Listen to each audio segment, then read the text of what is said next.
La parole est à Monsieur Gauthier Caron-Thibault pour le groupe Paris en commun. Merci Monsieur le maire, chers collègues. Nécessaire dans le cadre du vaste et enthousiasmant projet de réaménagement des abords de la Tour Eiffel, le centre d'information et de documentation de la jeunesse, logé gracieusement quai Branly, va se voir relocalisé en très grande partie au cœur de Paris, dans l'ancienne mairie du 1er arrondissement. Cette délibération est l'occasion de souligner le soutien constant de la ville à cette institution qui, conscient de la contrainte qu'elle a créée, a trouvé une solution en lien avec l'État qui mettra également à disposition des locaux dans le 13e arrondissement.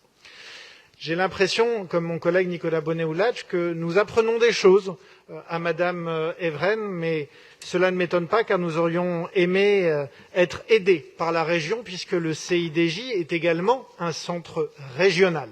Mais force est de constater que quand nous ouvrons des portes, certaines restent closes. Je tiens à saluer également mon collègue Florian Sidbon, conseiller de Paris du 15e, qui s'est personnellement investi sur ce dossier pour qu'un dénouement soit trouvé. Accueillir le CIDJ dans le nouveau secteur de Paris-Centre est un élément de satisfaction, mais c'est aussi un projet encore plus prometteur qui est porté à travers cette délibération, celle de l'arrivée prochaine dans l'ancienne mairie du 1er d'une maison des jeunes dont le contenu inédit est en cours de définition.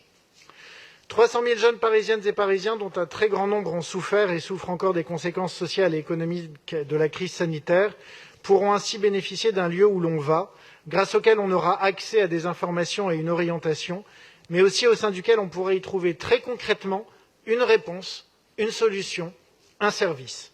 Et c'est ce dernier point que je souhaite particulièrement souligner.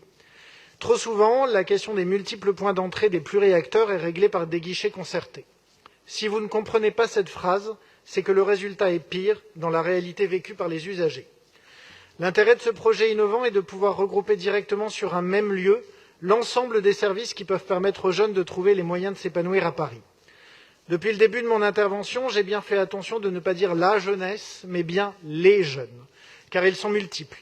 Hommes, femmes, étudiants, chercheurs d'emploi, apprentis, alternants, autonomes, précaires ou financièrement dépendants, bien logés, hébergés ou dans la galère, nés à Paris ou de passage.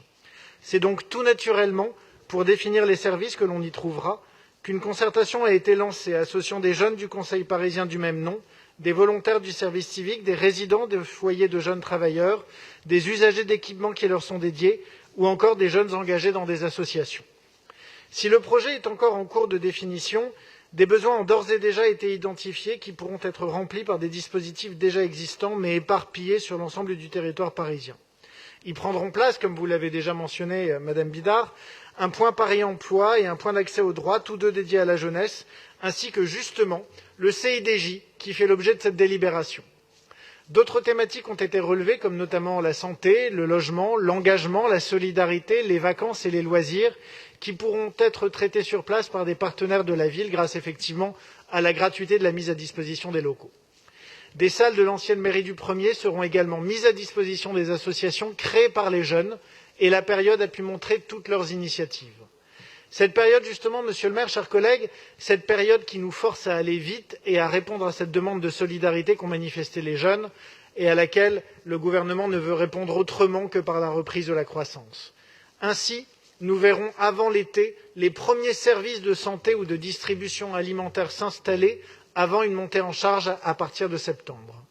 La mairie de Paris-Centre saura à vos côtés porter ce lieu qui concrétise une idée construite au plus fort de la crise multiforme que nous vivons.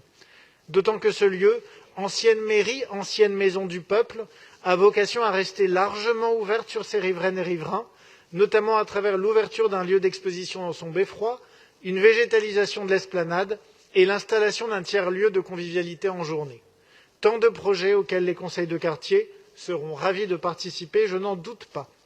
Vous l'avez compris, Monsieur le maire, chers collègues, cette nouvelle de l'arrivée de la Maison des Jeunes est une bonne nouvelle, tant pour la mairie de Paris-Centre que pour toute une génération à laquelle Paris doit tenir sa promesse. Merci. Merci.